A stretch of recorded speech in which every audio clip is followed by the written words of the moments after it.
ఇక్కడ కొన్ని వాక్యాలు రాద్దాము. First one, he gave me 5 mangoes. చూడండి ఇక్కడ he gave me, he gave me.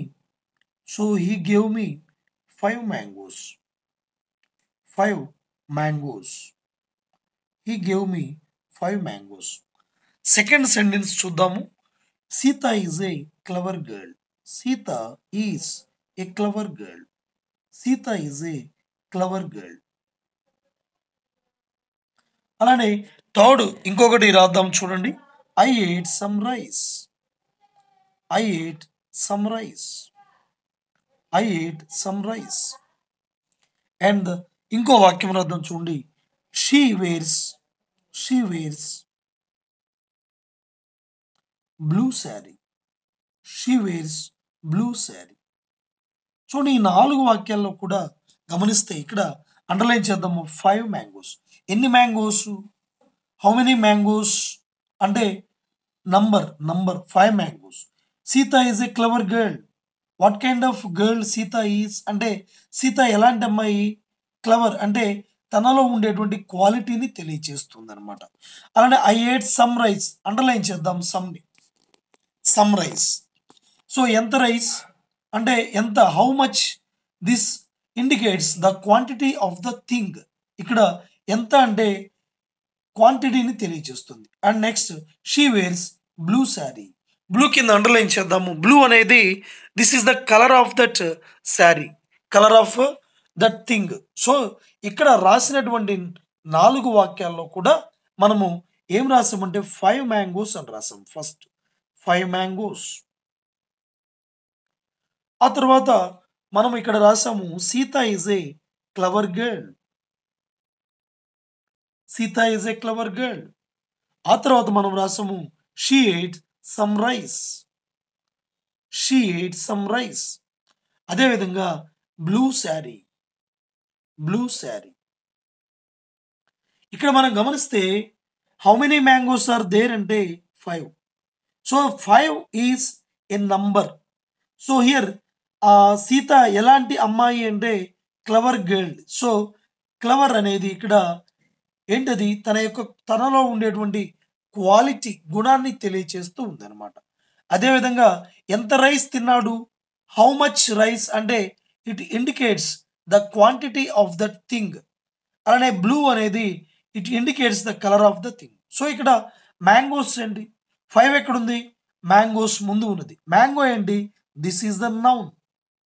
This is the noun. Girl ఏంటి, గర్ల్ ముందున్నది క్లవర్ అనేటువంటి పదము. ఓకే, ఈ గర్ల్ అనేది కూడా నౌనే. Girl is the noun. Rice, this is the thing. This is also noun. So noun. Sari also noun. ఇక్కడ నౌన్కి ముందు ఉన్నటువంటి 5 అనేటువంటి నంబర్ని తెలియజేస్తుంది. ఈ గర్ల్ అనే నౌన్కి ముందు ఉన్నటువంటి క్లవర్ ఇది క్వాలిటీని తెలియజేస్తుంది. అలానే రైస్కి ముందు ఉన్నటువంటి సమ్ ఇది క్వాంటిటీని తెలియజేస్తుంది. అదేవిధంగా శారీకి ముందు ఉన్నటువంటి బ్లూ ఇది కలర్ని తెలియజేస్తుంది. సో ఇక్కడ ఒక నౌన్కి సంబంధించి మనము ఇక్కడ మరి కొన్ని విషయాలు ఏంటి, ఫస్ట్ ఓకే, క్లవర్ అనేది చూస్తే మనము ఫస్ట్ ఇది క్వాలిటీని తెలియజేస్తుంది.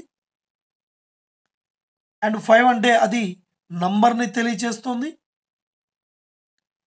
అదేవిధంగా మరి సమ్ రైస్ అంటే అది క్వాంటిటీని తెలియజేస్తుంది. అదేవిధంగా ఇక్కడ బ్లూ అంటే అది కలర్ని తెలియజేస్తుంది. సో ఏదైనా సరే ఒక నౌన్ యొక్క అర్థాన్ని ఈ పదాలు పెంచుతుంది.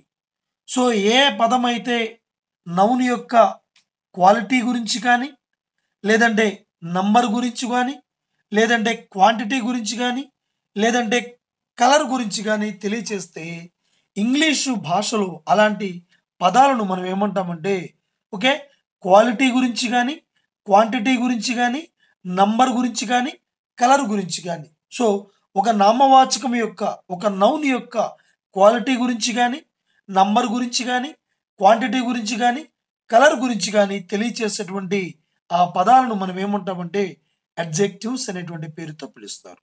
అడ్జెక్టివ్. సో పార్ట్స్ ఆఫ్ స్పీచ్లో అడ్జెక్టివ్ అనేది ఒక ఇంపార్టెంట్ టాపిక్ అనమాట. పార్ట్స్ ఆఫ్ స్పీచ్‌లో అడ్జెక్టివ్ అనేది ఒక ఇంపార్టెంట్ టాపిక్.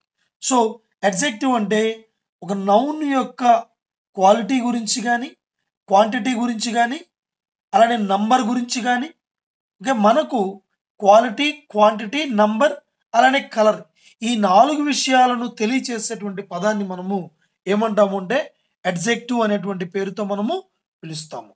సో, అడ్జెక్టివ్ అనేది ఏంట్రా అంటే ఒక నౌన్ యొక్క 4 విషయాలను తెలియజేస్తుంది. ఇది నౌన్‌కి ముందు వస్తుంది. నౌన్‌కి ముందు ఏముంటుంది అంటే అడ్జెక్టివ్ ఉంటుంది. అడ్జెక్టివ్ ఉంటుంది.